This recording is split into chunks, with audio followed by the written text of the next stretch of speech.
بعد فاعوذ باللہ من الشیطان الرجیم بسم اللہ الرحمن الرحیم۔ آج کے اس ایوان علمی میں جنبش لسان کا محور ہے عصر حاضر میں فتنہ الحاد و اس کا ستیبہ۔ اس دور کے فتنوں نے یہ دن بھی دکھایا، الحاد کی شورش نے گلستان جلایا۔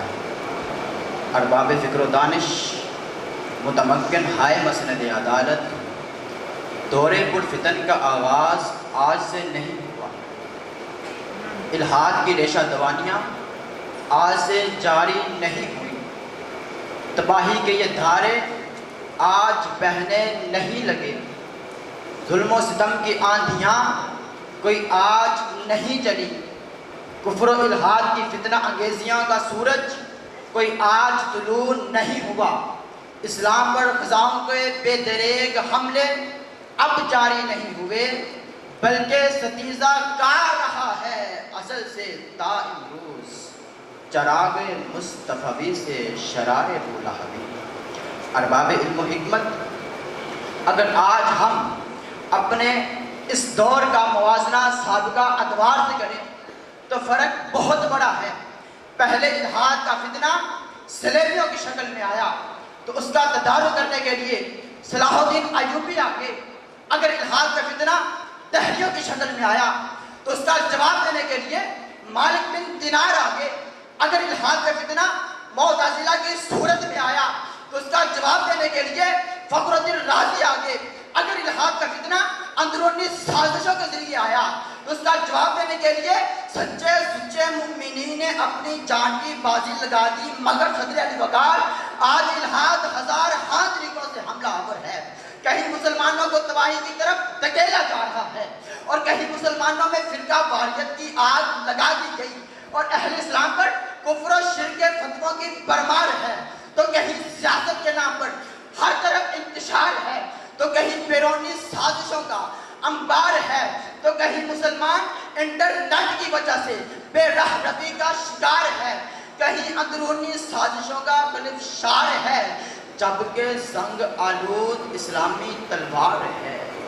صدر علی وقار، آج الحاد کی خواہش ہے کہ اسلام مٹ جائے اور الحاد کے فتنے پے در پے جاری رہیں، مگر مقام افسوس تو یہ ہے کہ آج ہمارے پاس الحاد کے فتنوں کا کلا کما کرنے کے لیے صلاح الدین ایوبی جیسا جذبہ نہیں، فخر الدین رازی جیسا تقویٰ نہیں، نور الدین زنگی جیسی سوچ نہیں، ابن العربی جیسے افکار نہیں۔ جی ہاں صدر علی وقار، یہی وجہ ہے کہ آج اہل اسلام ہر طرف سے الحاد کے نرغے میں ہے۔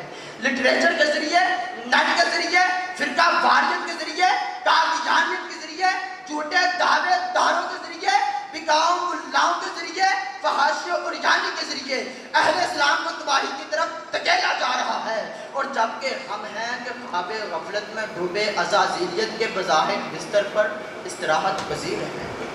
صدر علی وقار، ابلیسی قوتیں الحاد و تکفیر کے ذریعے پوری توانائی کے ساتھ اہل اسلام پر حملہ آور ہو چکی ہے۔ کیا اس سے زیادہ بھی کچھ ہو سکتا ہے کہ مساجد سے آواز حق بلند کرنا جرم بن چکا ہے اور منبر پر حق کا پرچار کرنے والوں کو نامعلوم ہاتھوں کے ذریعے جام شہادت پلان کیا جاتا ہے، اور حقانیت کا ساتھ دینے والوں کو اور حقانیت کا ساتھ دینے والوں کا سوشل بائیکاٹ کر دیا جاتا ہے، اور حق کی راہ پر چلنے والوں کی چشتے غیرت کو اسب تازی کے ظالم سموں سے پامال کر دیا جاتا ہے۔ صدر علی وقار، اگر آج ہم نے الحاد کے بڑھتے ہوئے فتنوں کا سد باب نہ کیا تو یقین جانیے کہ امت مسلمہ گمراہ ہو جائے گی۔